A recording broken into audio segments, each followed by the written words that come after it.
Oke, selamat pagi, salam sejahtera bagi kita semua. Semoga semua sehat-sehat selalu. Di hari ini kita akan mempelajari gimana merepresentasikan suatu keadaan dengan sebuah vektor atau sebuah operator dengan sebuah matriks. Jadi untuk supaya lebih mudah penjelasannya, kita membahas suatu sistem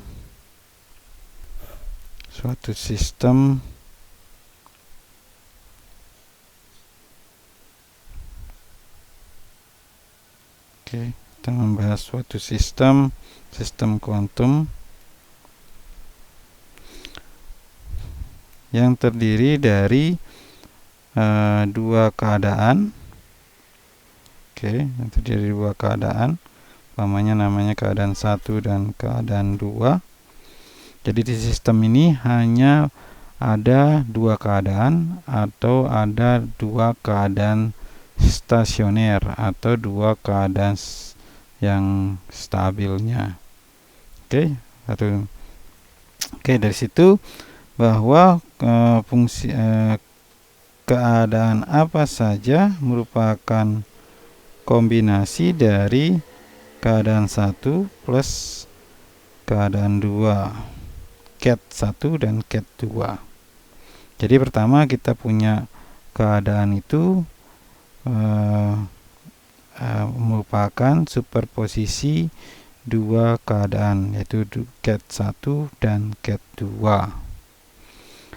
Sekarang selanjutnya kalau kita ingin mengubah ke bentuk bra, kita sudah tahu bagaimana caranya, itu adalah dengan mengubah menjadi konjugat koefisiennya, dan ini ket 1 jadi bra 1, yang 2 menjadi konjugat ke bra 2. Jadi itu yang kita bisa pertama, yang dari video sebelumnya kita sudah tahu bagaimana mengubah dari sebuah ket menjadi bra. Nah, sekarang kita perhatikan umpamanya kita punya ada ket P yang berbeda, umpamanya ini D1 1, D2 ket 2, umpamanya gitu. Nah, sekarang kita perhatikan perkalian skalar antara ket C dan ket P. Jadi umpamanya kita bra-P dikalikan skalar dengan ket C. Jadi pertama kita ubah dulu yang P-nya menjadi D1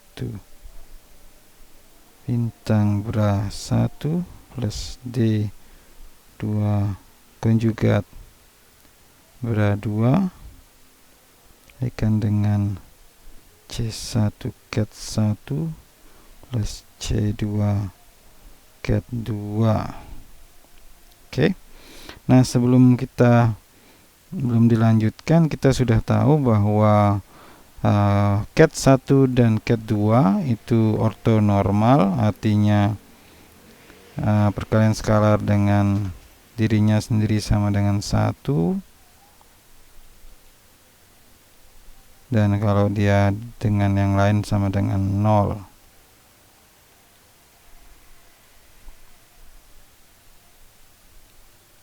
Jadi ini sifat yang akan kita gunakan. Nah, sebelum kita lanjutkan, di sini kita hanya menggunakan dua keadaan. Nanti kalau udah keadaan yang banyak, nanti hasil yang kita peroleh juga hampir sama. Juga tinggal jumlah banyaknya elemen dalam matriks atau dalam vektor itu yang lebih banyak. Itu perbedaannya. Nah, kalau kita gunakan itu, kita bisa dapatkan di sini. Berarti kalau dia sama D1, jadi kalau kita buatkan D1 bintang 1 Bentar, satu kita kerjain satu-satu. Jadi C1 satu seperti itu, dan yang lain D1 konjugat C2 2, terus D2 konjugat tambah C1 2 1 tambah D2 konjugat C2 2 2. Oke, jadi dari situ kita gunakan sifat yang sudah kita dapatkan, itu ortonormal ini. Jadi dari situ kita masukkan, berarti kita bisa tahu yang ini sama dengan 0, yang ini sama dengan 1 gitu. Jadi kita peroleh bahwa perkalian skalar antara berapi dan ket psi itu sama dengan D1 konjugat C1 D2 konjugat C2. Oke, itu yang kita bisa dapatkan di situ. Nah, selain kalau kita sudah kalau kita lihat hasil yang kita peroleh dengan dua keadaan ini, itu mirip dengan perkalian skalar untuk vektor, cuma berbeda mungkin di vektor semuanya koefisiennya real gitu. Baik, nah selanjutnya kalau kita sudah tahu basis yang digunakan, umpamanya kita sudah tetapkan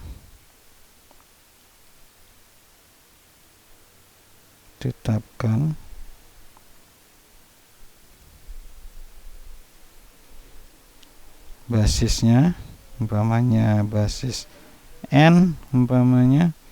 Jadi kita punya basis yang banyak. Yang di sini cuma ada basisnya 1 dan 2, ket 1 dan ket 2. Kalau kita sudah tahu basis ketnya, kita tidak perlu lagi menuliskan ket-ketnya itu.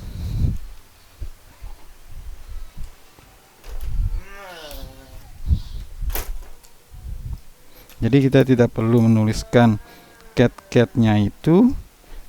Jadi kita hanya perlu menuliskan koefisien-koefisiennya saja. Jadi kita merepresentasikan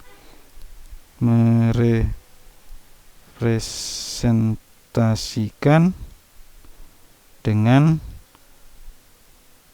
koefisiennya saja. Jadi kalau kita perhatikan, berarti kita gunakan umpamanya untuk untuk ket psi itu kita representasikan dengan sebuah koefisiennya koefisien vektor C ini. Tuh, vektor C ini berupa vektor kolom. Berarti ini C1, C2.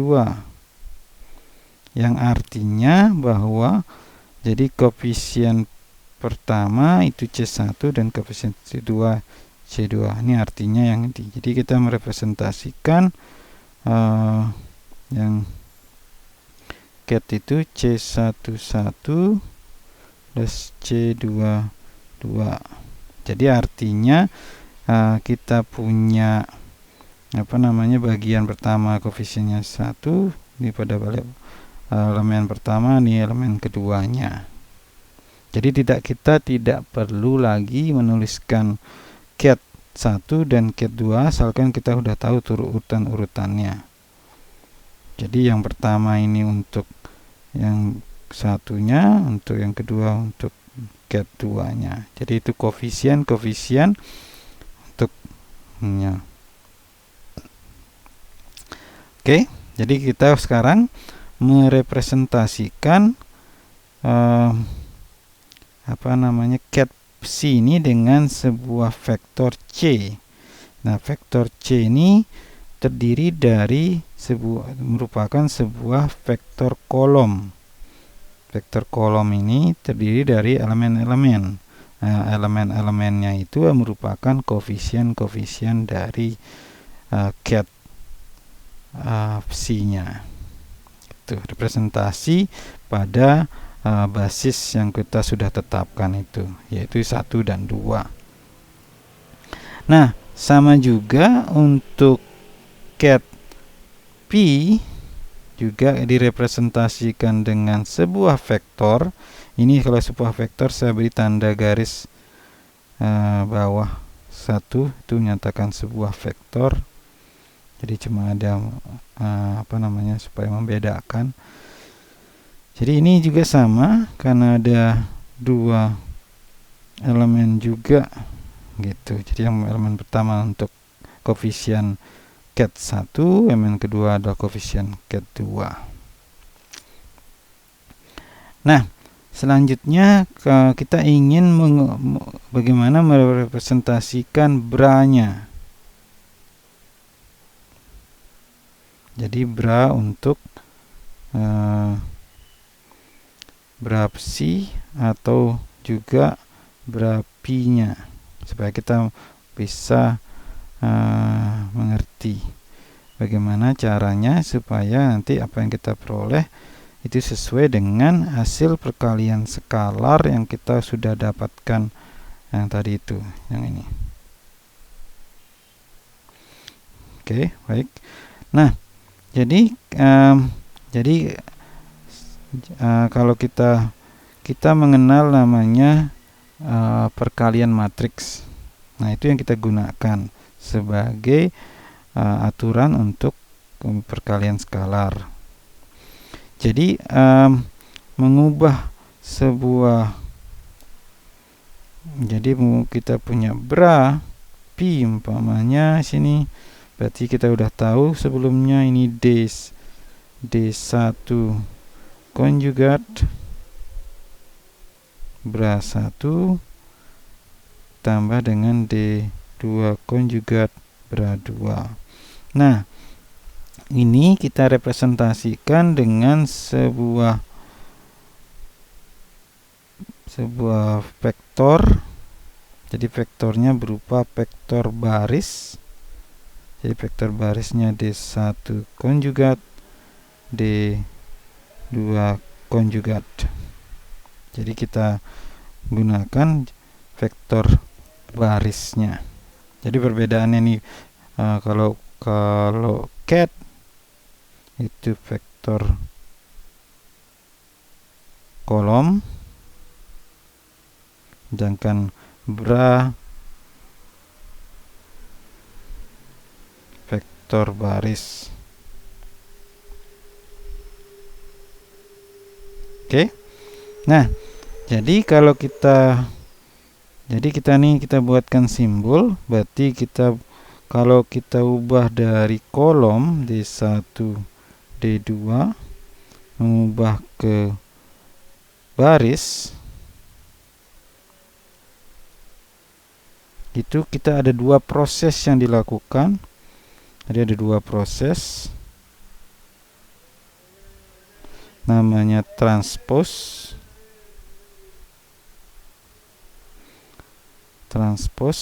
dan konjugat.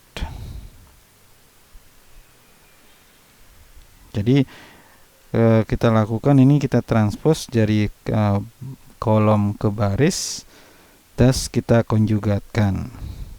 Jadi istilahnya, nah operasi itu kita beri simbol di 2 operasi ini, kita tambah namanya, simbolkan dengan dagger,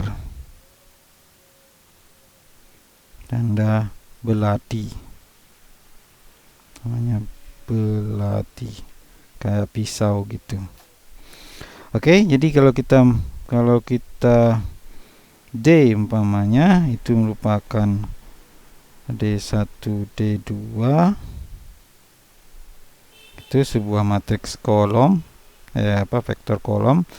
Kalau D dagger itu merupakan matriks baris, D1 konjugat D2 konjugat gitu. Jadi artinya kita lakukan transpose dan konjugat. Jadi ada tanda belati, tanda dagger, ini tanda daggernya menyatakan transpose konjugat. Jadi menyatakan transpose konjugat. Jadi kita ubah dari kolom ke baris, terus kita konjugatkan elemennya gitu. Atau sebaliknya juga, kalau kita D di daggerkan lagi, itu kembali ke D-nya. Jadi kalau kita dari barisnya itu kita kolomkan, habis itu kita konjugatkan, kita kembali ke vektor sebelumnya. Oke, baik. Jadi sekarang kita sudah tahu bahwa untuk merepresentasikan sebuah cat itu kita gunakan vektor kolom, sedangkan untuk merepresentasikan kita gunakan vektor baris. Oke, jadi untuk perkalian skalarnya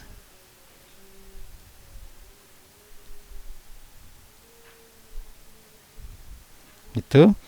Jadi kalau kita perkalian skalar antara dua dua cat P ini, berarti ini dapatkan D dagger C gitu.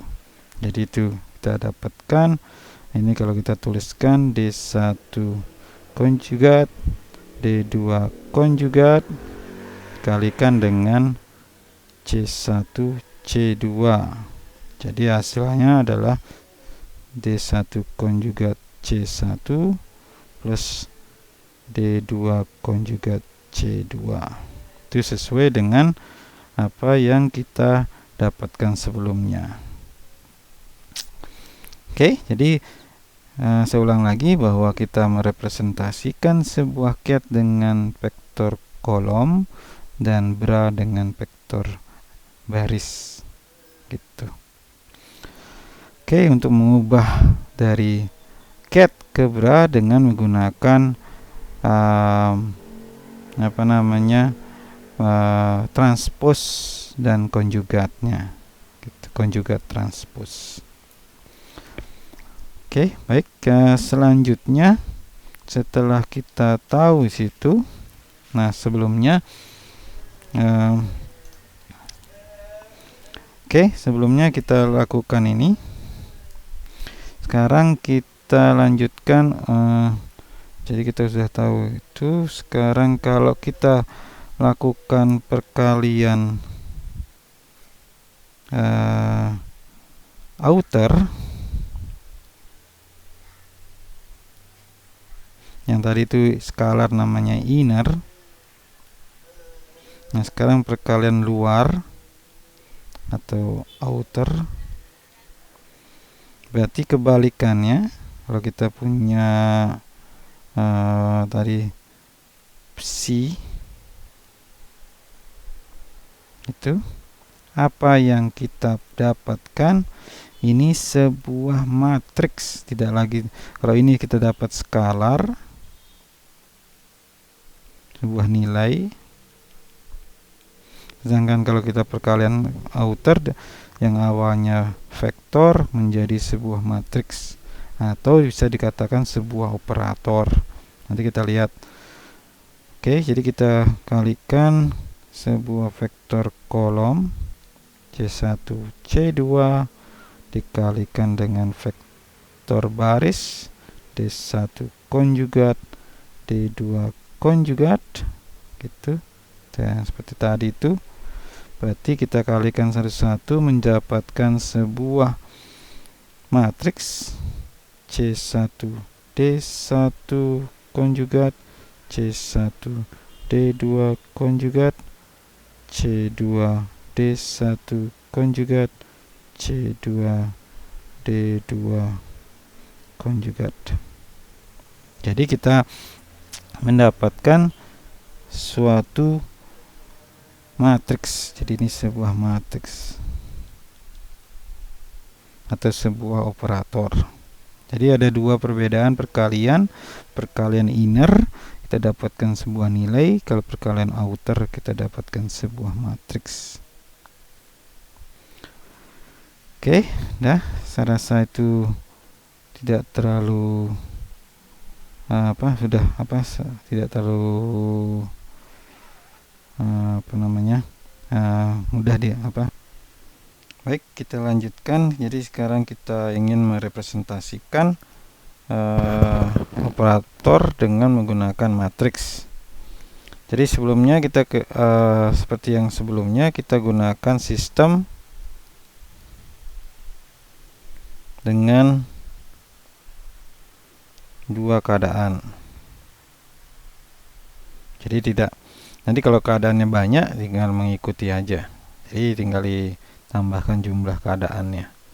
Jadi untuk contoh ini kita gunakan sistem dengan dua keadaan. Jadi yang udah tadi itu keadaan 1 dan keadaan 2. Nah, sebelumnya juga kita sudah tahu bahwa kita punya psi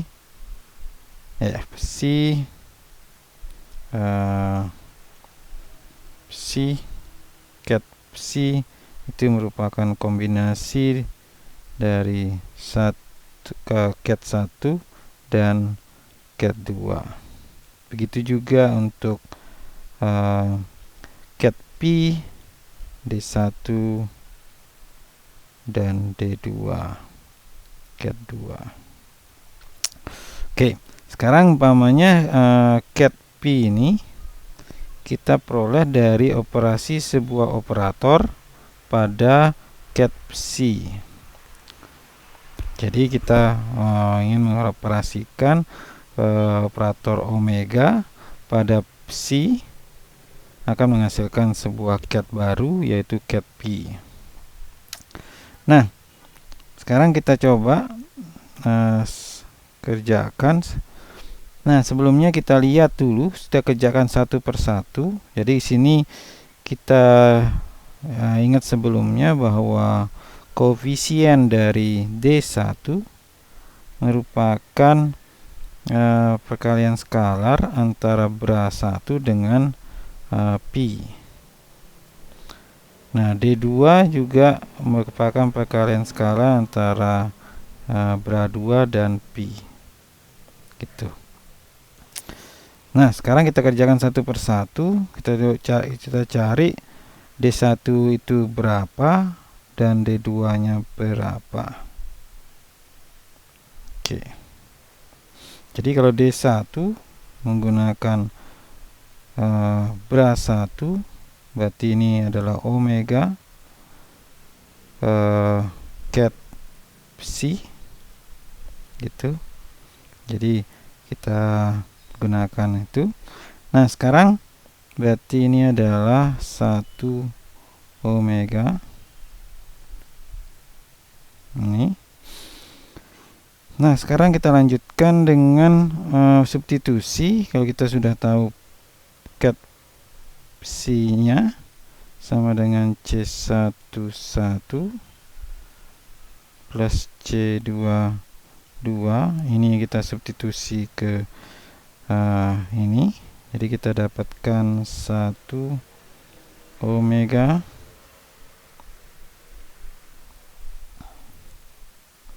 C11 plus C22 ket 2, berarti kita dapatkan sini 1 omega C1. Nah, mungkin kita tuliskan ini ya biar langsung saja, supaya enggak terlalu banyak ininya. Berarti kita langsung tuliskan, dapatkan C1, kita keluarkan skalarnya. Berarti ini 1 omega ket 1 tambah C2 1 ket bra 1 omega ket 2. Oke, jadi kita dapatkan itu. Nah, dengan proses yang sama kita juga bisa dapatkan D2 itu sama dengan C1. Ini adalah 2 omega 1 plus C2 2 omega ket 2 gitu.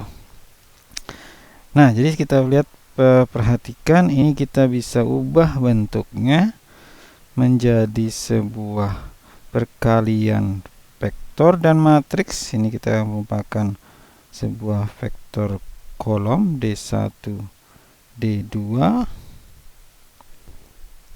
itu. Jadi ini 1 omega 1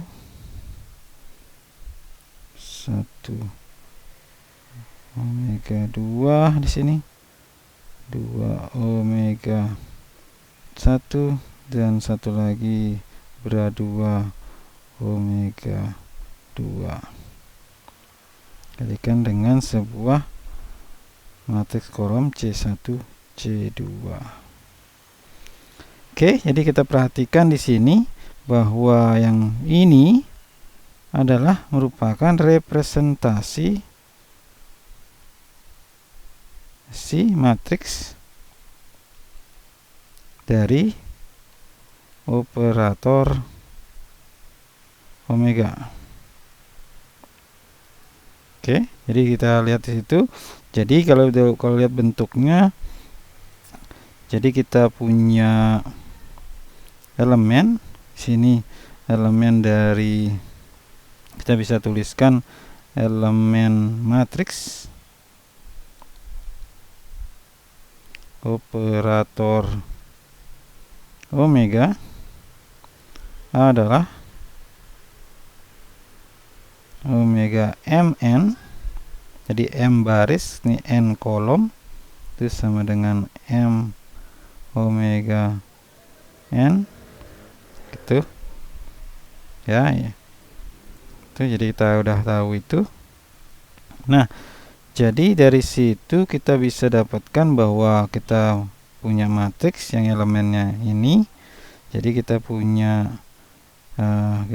operasi vektor D gitu, ini pi-nya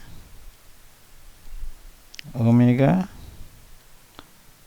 ket psi, ini sama juga artinya dengan kita punya matriks kali dengan sebuah vektor C. Jadi ini kita udah mengubah dari bentuk bentuk operator menjadi sebuah bentuk matriks gitu. Jadi kita merepresentasikan, mengubah bentuknya yang sebuah operator itu menjadi sebuah bentuk matriks yang memiliki elemen-elemen dari matriks itu adalah nilai dari yang ini gitu. Jadi dengan kata lain kita sudah punya matriks, representasi matriksnya adalah yang tadi itu. Jadi ini satu, kita tuliskan langsung aja, omega 11 omega 12 omega 21 omega 22 gitu. Nanti kalau kita punya banyak keadaan, itu juga kita gunakan proses yang sama. Oke, baik, itu jadi udah jelas dari proses yang awalnya kita merepresentasikan sebuah keadaan dengan nilai-nilai koefisien yang dibentuk dalam sebuah matriks kolom. Itu ket-nya merupakan matriks kolom, kemudian bra-nya merupakan matriks baris. Terus selanjutnya kita udah representasikan sebuah perkalian skalar yang inner atau perkalian outer. Oke, kemudian kita juga merepresentasikan operator dengan sebuah matriks. Nah, sekarang kalau kita lanjutkan dengan kalau kita punya keadaan pada sistem ada banyak, jadi keadaan di sistemnya ini itu banyak, berarti kita punya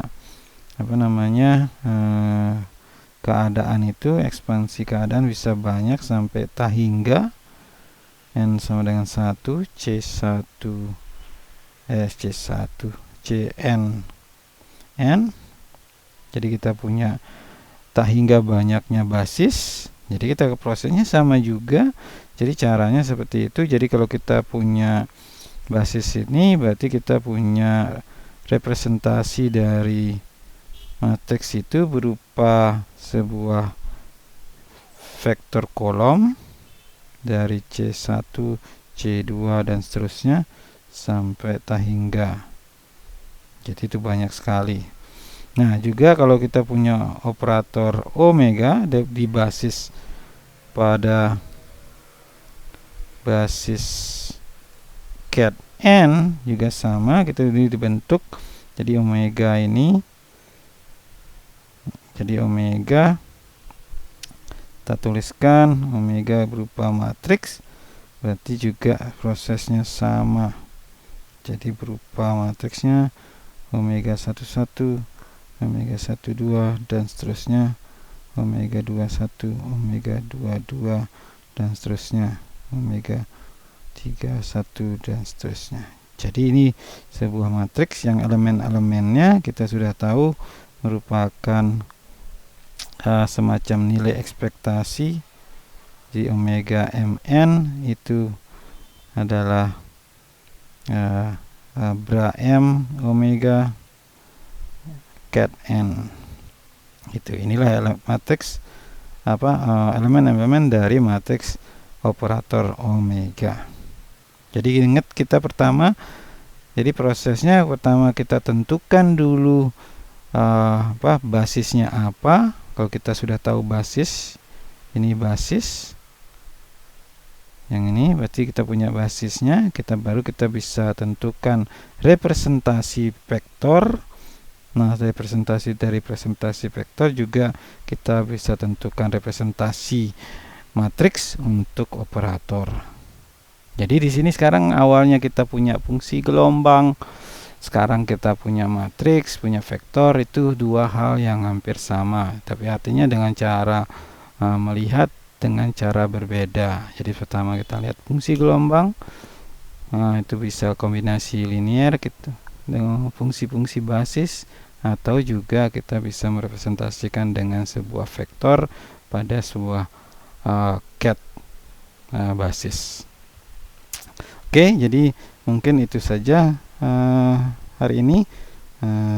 Semangat belajar, semoga semua sehat selalu. Terima kasih.